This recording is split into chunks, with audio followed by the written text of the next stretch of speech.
So hey guys, welcome back to new video. So friend, आज की इस video में हम लोग बात करेंगे आईआर स्पेक्ट्रोस्कोपी के बारे में कि आईआर स्पेक्ट्रोस्कोपी क्या होता है। इसके बारे में थोड़ा बहुत इंट्रोडक्शन देखेंगे, उसके बाद देखेंगे इसका प्रिंसिपल और साथ ही साथ इसका इंस्ट्रूमेंटेशन पार्ट देखेंगे जो कि काफ़ी ज़्यादा इंपॉर्टेंट होता है। उसके बाद इसका एप्लीकेशन देखेंगे, क्या क्या एप्लीकेशन होते हैं आईआर स्पेक्ट्रोस्कोपी की। तो सबसे पहले हम लोग शुरू करते हैं कि आईआर स्पेक्ट्रोस्कोपी होती क्या है। तो आईआर मीन्स इंफ्रारेड और स्पेक्ट्रोस्कोपी, इन दोनों वर्ड्स को हम लोग ब्रेक करते हैं। तो इंफ्रारेड मीन्स होता है बिलो रेड कलर, यानी ऐसी रेडिएशन जो कि हमारे रेड कलर से नीचे आती है तो वो हमारी आईआर होती है। और spectroscopy means analysis by light, यानी स्पेक्ट्रोस्कोपी में हम लोग क्या करते हैं, लाइट की मदद से किसी भी चीज़ का एनालिसिस करते हैं। इसकी डेफिनेशन हो जाएगी, IR spectroscopy is a analysis technique by which we determine the quality and quantity of any drug sample by passing infrared waves through sample। तो जो हमारी आईआर स्पेक्ट्रोस्कोपी होती है वो एक तरह की एनालिसिस टेक्निक होती है। इसमें हम लोग एनालिसिस करते हैं जिसमें हम लोग ये डिटरमाइन करते हैं या पता करते हैं कि जैसे कोई भी ड्रग सैंपल है उसकी क्वालिटी कैसी है और उसकी क्वांटिटी, यानी वो उसकी क्वालिटी कैसी है और कितने क्वांटिटी में वो जो ड्रग सैंपल है वो प्रेजेंस है। इसमें हम लोग बेसिकली किस तरीके से इस चीज़ को करते हैं, इसमें जो सैंपल होता है हमारा, जो ड्रग सैंपल होता है, इससे हम लोग इंफ्रारेड्स को या इंफ्रारेड वेव्स को पास कराते हैं। उसकी मदद से हम लोग पता करते हैं कि जो ड्रग है उसकी क्वालिटी कैसी है या फिर उसकी क्वांटिटी कैसी है। The wavelength of IR waves are more than red colour. तो जो हमारी आईआर वेव्स होती है इसकी जो वेवलेंथ होती है वो हमारे रेड कलर से ज़्यादा होती है। जैसे आप बिग ग्योर देखते हो उसमें जो कलर रेड कलर आता है उसके नीचे ही हमारी आईआर आती है, यानी इंफ्रारेड आती है उसके बाद से। अगर इसकी वेवलेंथ की बात करते हैं तो 700 नैनोमीटर से लेके 1 mm तक होती है। आईआर रीजन को बेसिकली 3 पार्ट में डिवाइड किया गया, या सिंपली आप बोल सकते हो कि 3 रीजन्स में डिवाइड किया गया है। फर्स्ट है नियर आईआर, जिसकी अगर वेवलेंथ की बात करते हैं तो 780 नैनोमीटर से लेके 1.4 माइक्रोमीटर तक होती है। जो मिड आईआर होता है वो 1.4 माइक्रोमीटर से लेके 3 माइक्रोमीटर तक होता है, और जो फार आईआर होता है वो 3 माइक्रोमीटर से लेके 1 mm तक होता है। IR spectroscopy is used to determine the molecular structure by determining functional group. तो जो हम लोग आईआर स्पेक्ट्रोस्कोपी होती है इसकी मदद से क्या करते हैं, जैसे कोई भी मॉलिक्यूल है उसका मॉलिक्यूलर स्ट्रक्चर पता करते हैं।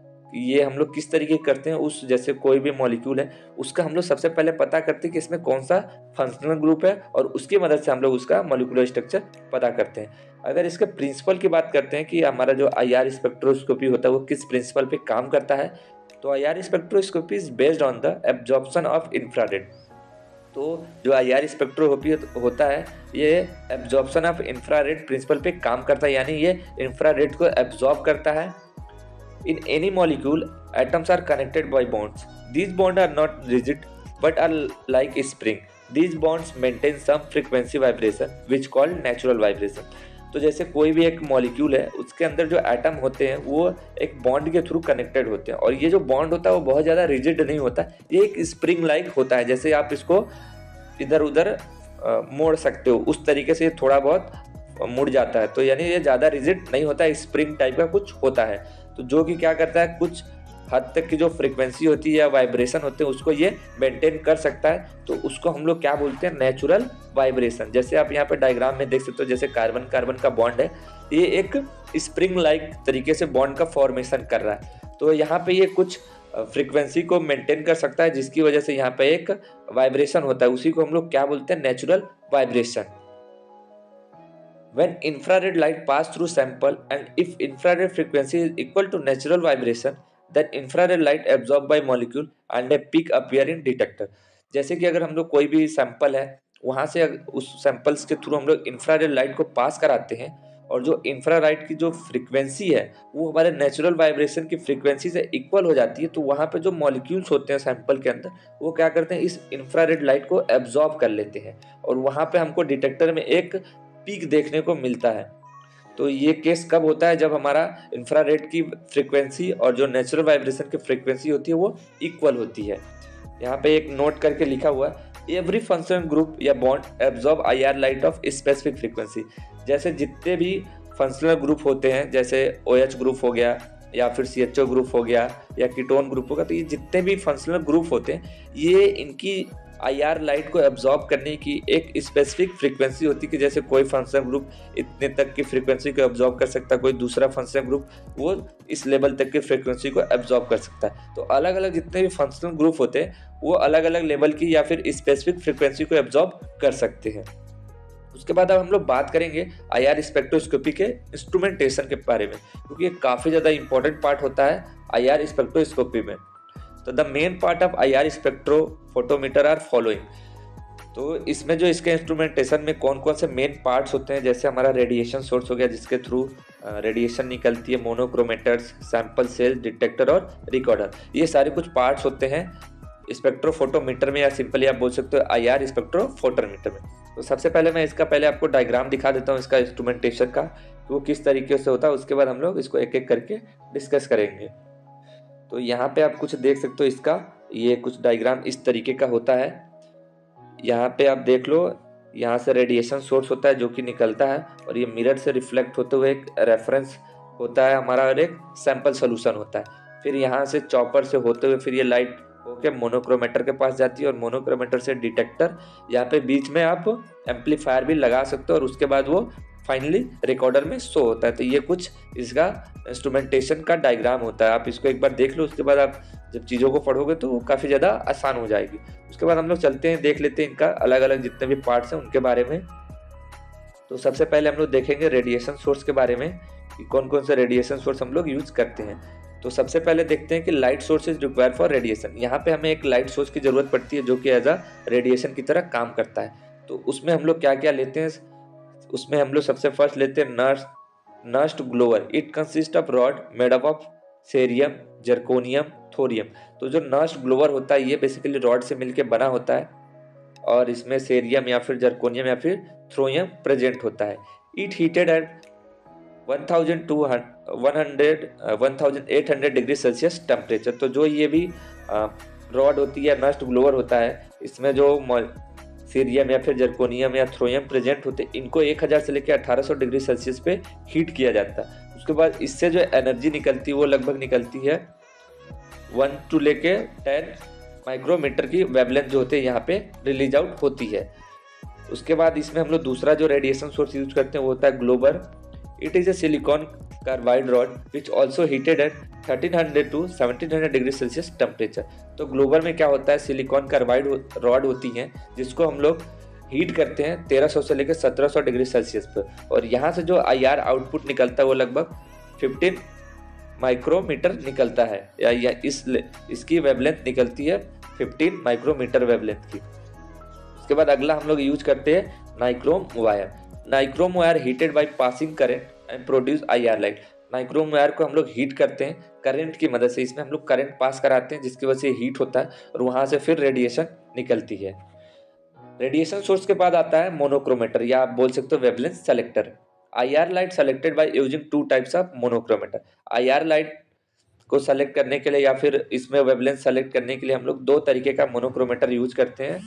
फर्स्ट होता है प्रिज्म मोनोक्रोमेटर और ग्राफ्टिंग मोनोक्रोमेटर। यहाँ पे नीचे आप डायग्राम में देख सकते हो कुछ इस तरीके का जो प्रिज्म मोनोक्रोमेटर होता है इस तरीके से होता है, यहाँ से लाइट होते हुए एक सिंगल वेवलेंथ जो होती है वो पास आउट करती है, और ग्राफ्टिंग मोनोक्रोमेटर जो होता है कुछ इस तरीके से दिखता है। उसके बाद नेक्स्ट आता है यहाँ पे हमारा sample cell. The sample cell for IR spectroscopy are made up of material that are transparent to IR radiation। तो जो इसमें जो सैंपल सेल होता है IR स्पेक्ट्रोस्कोपी में, उसको ऐसे मटेरियल से बनाया जाता है जो कि IR रेडिएशन के लिए ट्रांसपेरेंट होता है। These material include NaCl, KBr, KCl, यानी ये मटेरियल्स का यूज किया जाता है सैंपल सेल्स को बनाने के लिए IR स्पेक्ट्रोस्कोपी में। The sample cell for IR spectroscopy is not made up of glass and quartz because they absorb IR region light। यहाँ पे हम लोग जो सैंपल सेल बनाते हैं IR स्पेक्ट्रोस्कोपी के लिए, यहाँ पे हम लोग ग्लास का या फिर क्वार्ट्स का यूज नहीं करते, क्योंकि अगर इनका हम लोग यहाँ पे सैंपल सेल बनाते हैं तो ये हो सकता है कि जो IR रीजन की जो लाइट होती है उसको ये अब्जॉर्ब कर सकते हैं, इसलिए हम लोग इनका यूज नहीं करते। यहाँ पे हम लोग NaCl, KBr या फिर KCl का यूज करते हैं। उसके बाद आता है detectors. There are 2 types of detector use in IR spectroscopy. Basically 2 तरीके के डिटेक्टर यूज किए जाते हैं IR स्पेक्ट्रोस्कोपी में। फर्स्ट है फोटोन डिटेक्टर और सेकेंड है थर्मल डिटेक्टर। सबसे ज़्यादा जो यूज किया जाता है नॉर्मली वो होता है थर्मल डिटेक्टर। फोटोन डिटेक्टर क्या होता है, they count the photon of light by absorbing through their surface.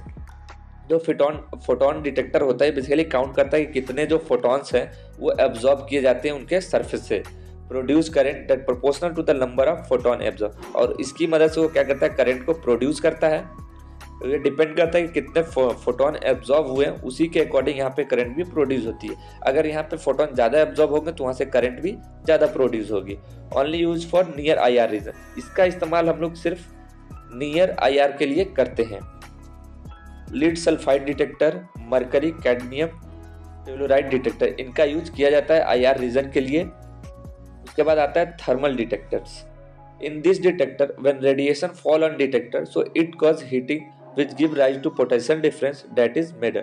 तो जो थर्मल डिटेक्टर होता है इसमें क्या करते हैं हम लोग, रेडिएशन फॉल जब होती है इन डिटेक्टर्स पे तो ये क्या करते हैं, हीट हो जाते हैं, जिसकी वजह से एक पोटेंशियल डिफरेंस क्या होता है, जनरेट होता है, उसको यहाँ पे मेजर किया जाता है।